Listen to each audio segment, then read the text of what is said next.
વિરમગામ શહેરમાં યુવક પર છરી વડે જીવલેણ હુમલો, ગંભીર ઇજાગ્રસ્ત.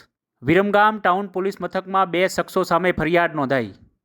વિરમગામ શહેરના મારફતા ડેલાની પાસે આવેલા હોસ્પિટલ અને મેડિકલ સ્ટોરની બાજુમાં આરોપીઓ દ્વારા જૂની અદાવત રાખીને બાઇક લઈને પસાર થતા યુવકને માથાના ભાગે ઝાપટ મારી બાઇક ઉપરથી પાડી દઈ તીક્ષ્ણ હથિયાર છરીના ઘા મારીને જાનથી મારી નાખવાની ધમકી આપતા ઈશ્વરભાઈ ચંદુભાઈ મારવાડી ઉંમર વર્ષ 34 રહે ગોળપીઠા મંદિરની બાજુમાં નાઓને બંને પગો અને હાથના ભાગે ગંભીર ઈજા થતાં સારવાર અર્થે ખાનગી હોસ્પિટલમાં ખસેડવામાં આવ્યા હતા.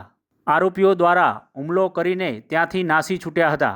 સમગ્ર મામલે વિરમગામ ટાઉન પોલીસે તપાસ હાથ ધરી હતી.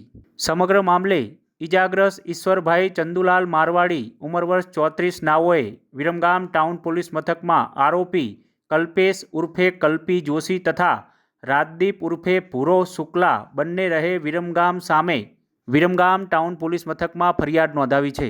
સમગ્ર મામલે વિરમગામ ટાઉન પોલીસે વધુ તપાસ હાથ ધરી છે.